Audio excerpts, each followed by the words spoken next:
啱啱睇新聞，李家超又講國家安全。你上任3年，抄牌政策、輸入外勞、結業潮、失業潮、破產潮、1000億財赤，市民嘅福祉同埋就業就得唔到保障，香港經濟變得好唔安全，不如特首檢討下自己有冇犯國安先啦。哇，究竟邊個咁夠薑講呢啲啊？明明早幾日先拉咗個68歲嘅男人，暗喻唔投票同埋投白票都揦嘢，佢咁明刀明槍，相信都凶多吉少啦。開佢個名嚟睇睇，Some Chan， 喂，個樣咁熟口面嘅，佢咪就係沉寂咗一段時間嘅愛港力陳正深正深 BB。雖然佢個愛港力同埋愛港行動自從由治及興之後已經冇咗影，對上一次現身都好似已經係上年嘅2月，一個人想去中聯辦向夏寶龍請願，最終俾人移咗去老遠嘅港鐵站。但原來佢一直都喺 Facebook 好活躍㗎，而且啲 post 嘅激進程度大到大家都唔敢想象。臨近立法會選舉，更加一日幾個 post， 除咗條片嘅開頭數臭特首之外，就連中聯辦都唔放在眼內。星期六朝早，佢個 post 就咁講：從來唔覺得中聯辦會真心協助特區政府施政，得閒就同班鄉紳食下盤菜，去下酒會，頒下獎，剪下彩。你同佢講香港實況，佢就同你耍太極。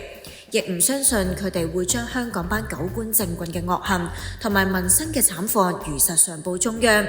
我而家都懶得理你哋班飯桶，我有乜嘢就直接擺上台面講，公開講，公開鬧，你班芝麻官咬我啊！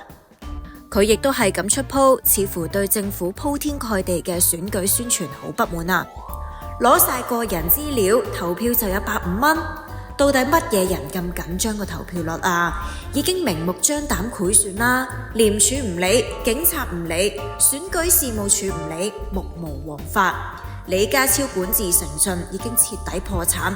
反觀市民網上幾隻字，又廉署又國安，市民嫌街站嘅聲浪大，行過鬧幾句又俾人告恐嚇，整爛2張海報又拉又鎖。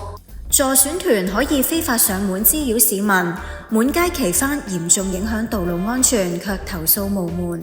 挪用大量公帑搞呢場選舉鬧劇，搞到人心惶惶。管治者是發自於無物，有佢講冇你講，無法無天，只許州官放火，不許百姓點燈。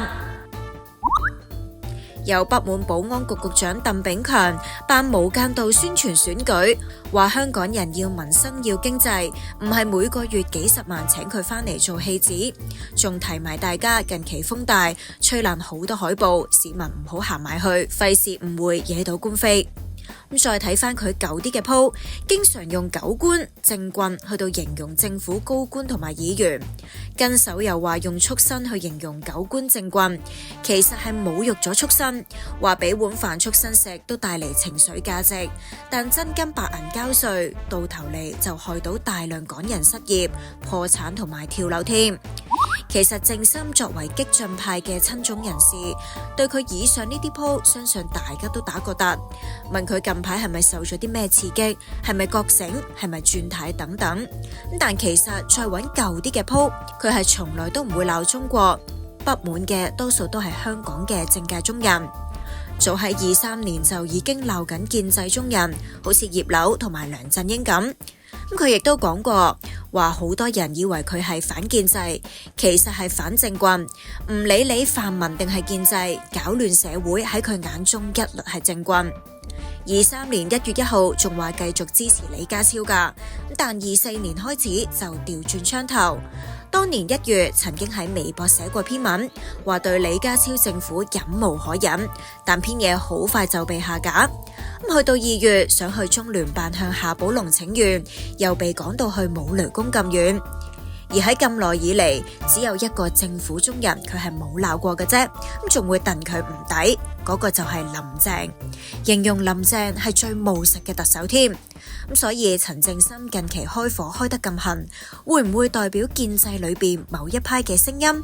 更甚嘅係，正深會唔會只係一場政治鬥爭入邊嘅馬前卒呢？今次條片就嚟到呢度，大家又點睇呢件事呢？歡迎留言講下。中意條片記得俾 like 同 subscribe，繼續支持 Channel V 出更多嘅片啦。Channel V 會員計劃正式啟動。Channel V 開台以嚟承蒙厚愛，多謝大家一路支持。經歷種種風雨，環境雖然充滿挑戰，不過同各位一齊行，相信我哋一定可以做到堅持報道，以民為先。好多朋友問點樣可以實質支持，今日我就話俾你知 ，Channel V 會員計劃正式啟動，4種不同計劃任君選擇，當然仲可以請我哋飲杯咖啡添。詳情可以登入呢個連結。一切事情得來不易，感激有你同途並肩。Channel V 有你哋，我哋先可以行得更遠。記得登入連結，多謝各界支持。